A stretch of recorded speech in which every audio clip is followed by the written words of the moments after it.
Good morning, good afternoon, good evening to each and everyone, especially those at the other side of the world. There is no time and space between us. There is only this present moment, and we are one.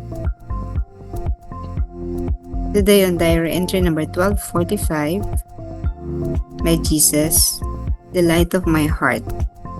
When my soul is filled with your divinity, I accept the sweetness and bitterness with the same equanimity. One and the other will pass away. All that I keep in my soul is the love of God. For this I strive, all else. For this I strive, all else is secondary. Jesus, kaluguran ng aking puso, kapag ang aking kaluluwa ay puno ng iyong pagkadiyos, tinatanggap ko ang tamis at kapaitan na may parehong pagkakapantay-pantay. Ang isa at ang isa pa ay lilipas. Ang tanging iniingatan ko sa aking kaluluwa ay ang pag-ibig ng Diyos. Dito ako ay nagsusumikap. Lahat ng iba pa ay pangalawa. This is the importance of being filled, the soul being filled with the love of God. You feel that everything here on earth is just secondary. Mas mahalaga yung pag-ibig mo sa Diyos. Pero ma-attain mo lang yung level na yon if your soul has already been filled with the love and divinity of God. When you have detached yourself from all the things here on earth that are not really important, because all the things here on earth are only good for us while we are living here on earth. Ang buhay natin dito sa mundong ibabaw, pansamantala. Hindi magtatagal. Tayo ay lilipas, tayo ay papanaw. Kung kaya kapag ang pinahalagahan ng isang tao ay ang kayamanan, kapangyarihan, kaginhawahan, all the comfort in life here on earth, mga properties, yung lahat ng maaaring makakamit dito sa lupa, kapag yan ang pinahalagahan ng isang kaluluwa, pagkatapos ng kanyang buhay dito sa lupa, tapos na rin yun. Kung marami man siyang kayamanan, pag-aawayan lang ito ng mga maiiwan niya. At nagiging sanhi pa ng pagkakahiwa-hiwalay ng magkakamag-anak. Subalit, kung ang pahalagahan mo sa iyong buhay ay ang mga bagay na mahalaga sa ating kaluluwa, yun yung mga bagay din na permanente. Ano ba ang mga bagay na permanent? The soul is eternal. Kahit pamatay ang ating katawang lupa, ang ating kaluluwa ay magpapatuloy.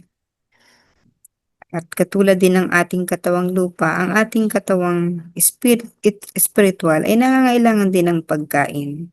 Subalit ang pagkain nito ay hindi ang mga pagkain sa lupa, kundi ang mga salita ng Diyos, ang mga gawa ng awa, ang mga kabutihan, ang mga birtud na ating pinipilit o sinisikap na matutunan, birtud na kagaya ng pagpapakumbaba.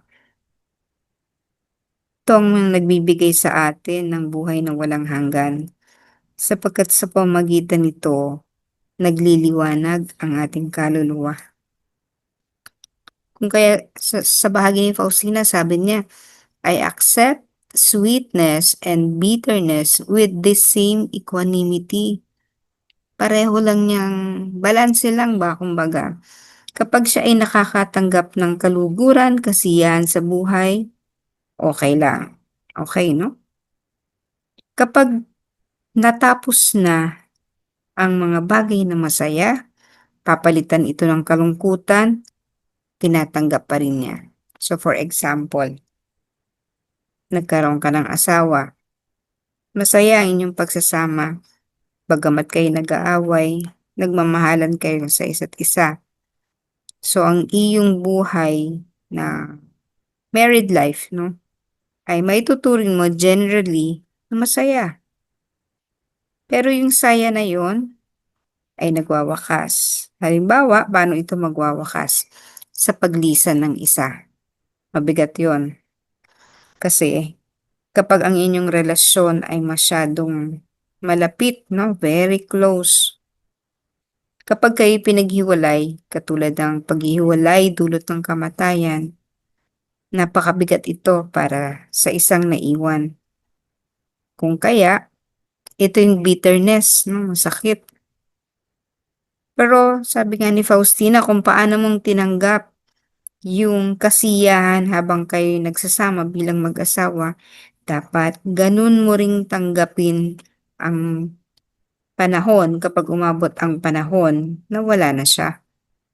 Mapait man, masakit, kailangan mo rin siyang bigyan ng parehong pagpapahalaga.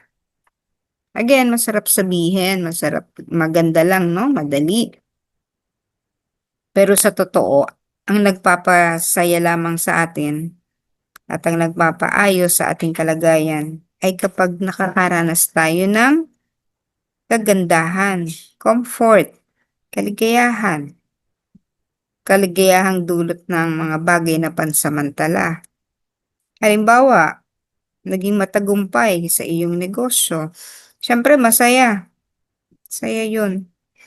Pero dumadating din ang panahon sa isang negosyante, ano?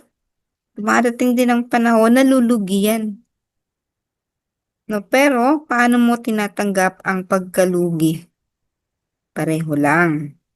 Kaya parang kinakausap ako, 'no? Ngayon ko lang naririnig ko ang aking sarili kasi may mga bagay talaga na makakapag-ano ka, maglalabas ka. Halimbawa, kumita ka ng ganitong halaga. At the same time, nawalan ka, 'no, nag-abono ka. Because recently gano'n yung nangyari sa akin. So meron kang, may pumasok, may binigay sa'yo ang Panginoon, pero may inilabas ka rin na hindi mo gusto, hindi mo inaasahan. Malaki, hindi ano, hindi lang simple 'no. Pero sa halip na mag-deal ako doon sa pain, doon sa parang pagkawala, pagkalugi, quote unquote, 'di ba? Kailangan tanggapin ko 'yun ng pareho. Kasi 'pag tinuos mo naman, mas malaki pa rin ang biyaya ng Diyos na ibinibigay niya. So whenever we experience difficulties in life, we have to accept it kung papaano natin ina-accept ang mga bagay na nagpapasaya sa atin. Kung sa isang pamilya, masaya kayo, dadating yung isang miyembro ng pamilya na siguro maiinggit o makakabangga, hindi mo makakasundo. Okay lang yun. Tanggapin mo ang kamag-anak mo na nagalit sa'yo katulad din ng pagtanggap mo sa kamag-anak mo na mabuti sa'yo. Ganon din sa kaibigan. Kung meron kang kaibigan na tapat sa'yo, mayroon ding kaibigan na hindi magiging tapat sa'yo, sisiraan ka pa.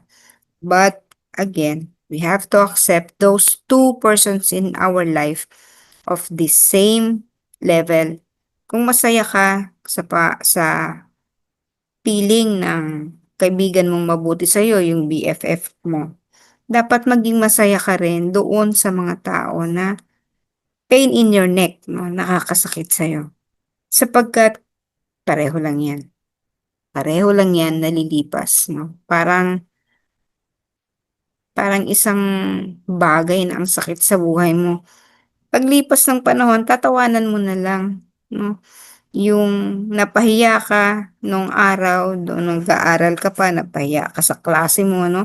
Nung panahon na napapahiya ka, ang bigat sa kalooban, hindi ka makalabas, hiyang-hiya ka magpakita. Pero paglipas ng panahon, nag-reunion kayo magkakaklase, thing of the past na, nakalipas na, 'pag binabalikan mo yung mga memories na yun, matatawa ka na lang, 'di ba? Yung mga mapapait na karanasan mo nung high school ka na hindi maganda, nung nag-reunion kayo, tinatawanan mo lang because that thing, that negative experience of yours had already passed.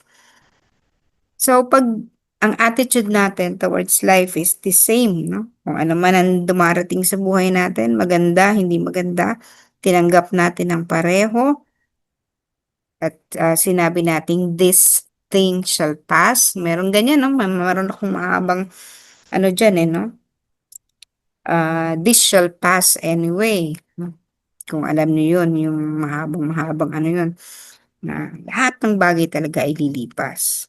Okey, kaya hindi tayo dapat magbigay ng mas matimbang na pansin sa mga bagay na maganda, makapagpapasaya sa atin. But we have to give the same attention to both, 'no? Sa maganda at hindi maganda, sa mabuti at hindi mabuti, sa kamalasan at tagumpay. After all, again, all these things shall pass. Even the pain in your body shall pass. And even your good health, no, yung magandang kalusugan mo shall pass. Papalitan ng sakit. Gagaling, magkakasakit. No? At kung dumating ang dulo na hindi ka na gumaling, sapagkat lumipas ng iyong panahon sa lupa, pareho pa rin. Tatanggapin mo ang iyong kamatayan with the same happiness as we accept those people coming into our life. Yung mga bata na ipinanganganak, masaya tayo. Pero kapag nawala na, nagiging malungkot din tayo. So we have to accept both things equally.